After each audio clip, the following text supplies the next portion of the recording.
clubbing, partying, going out. In today's day and age, these activities revolve around one common factor: alcohol.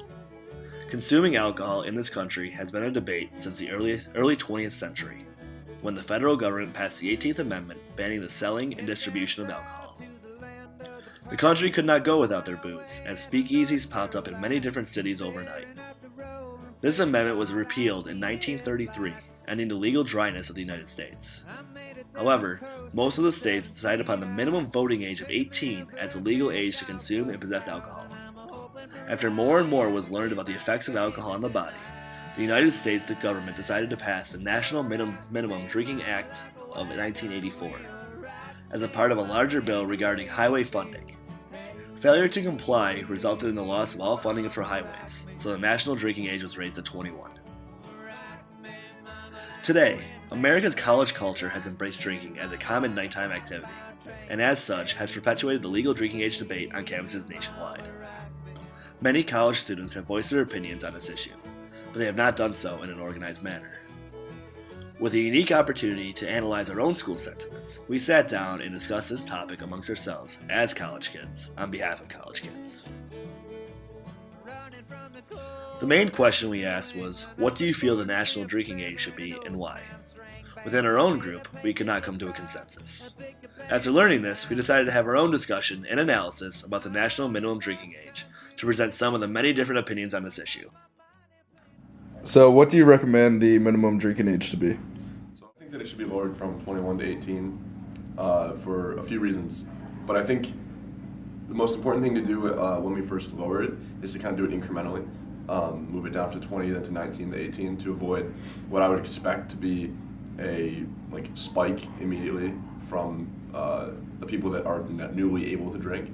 I think doing it over time will definitely make that a little less crazy right away. Like from personal experience, I noticed that just from being in Europe and being in Mexico, where I was all of a sudden able to drink legally, you go and you just drink a ton when you first get there, and you always just want to be drinking. But then it kind of wears off. The novelty kind of wears off after a short period of time, and it becomes just a kind of something that it's just everyday life. Which is the point that we want to get to if we were lower back down to 18, but it won't happen right away.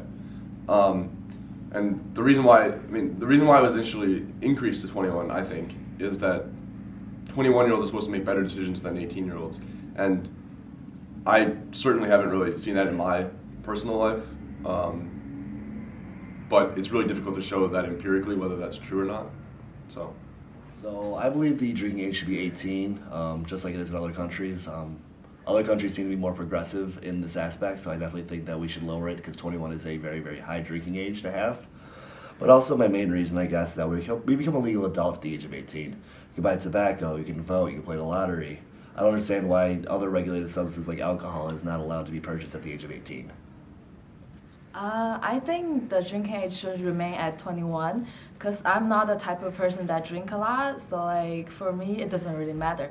I think it's appropriate age at 21, and for the last 30 years it has been widely accepted, so why change it now? So I believe that the minimum drinking age should be similar to how the military is set up right now with the two-tier system, where on college campuses I believe that it should be 18 for current students that live on campus, and out in the public I believe that it should still be 21.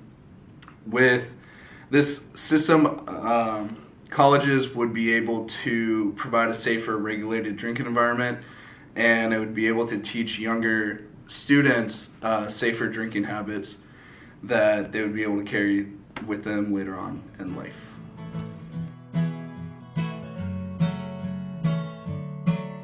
With the gradually decreasing minimum drinking age, the spike will still occur in whatever age was being lowered at a given time. For example, if the drinking age was lowered to 20, then more 20-year-olds would legally go out to the bars compared to when it was illegal for them when the drinking age was 21. Also, according to recent studies, it has been shown that about 46% of 21 to 25 years old binge drink. The current 18 to 20 demographic is at about 36% for binge drinking. This shows that close to half of the population in the first demographic, once assuming alcohol is legal, has the highest rate of reported binge drinking due to the initial feeling of being able to have a legal drink. With the gradually lower drinking age, the 18 to 20 demographic will likely replace the 21 to 25-year-old group as the group with the highest binge drinking for the same reason as before: initial craze regarding having a legal drink. The national minimum drinking age does not need to mimic other countries' drinking ages, for our social culture is very unique compared to that of other nations, especially European nations. In America, there are other things that you cannot do until you are 21, such as purchase a firearm, gamble in a casino, and drinking alcohol is treated in the same capacity. Also, an immediate lowering of the minimum drinking age could increase the number of alcohol-related deaths via traffic accidents in the 18 to 21 age group. The leading cause of deaths among teens is a car crash, and approximately 1/3 of them are alcohol-related. If the drinking age was lowered, this percentage could increase. As it is, the drinking age of 21 is estimated to have saved an average of 3 lives per day of members of the 18 to 21 age group, the group most likely to be drinking illegally. The letter of the law is that the consumption and buying of alcohol is restricted to people 21 and older. As this is the case, then we as citizens are supposed to follow the laws and wait until we reach the appropriate age. If some people are able to wait until it is legal and are successful in doing so, then why can't every person have just as much discipline? The drinking age has been 21 for 30 years now. Since it was raised, more and more studies have been conducted regarding the effects of alcohol on the body and mind. We can prove that alcohol truly has different effects on your body at different ages. Scientists argue that the brain isn't fully developed until the age of 26. Should the minimum age be raised to that? Throughout history, many universities and colleges, including the University of Rochester, have had bars on their campuses.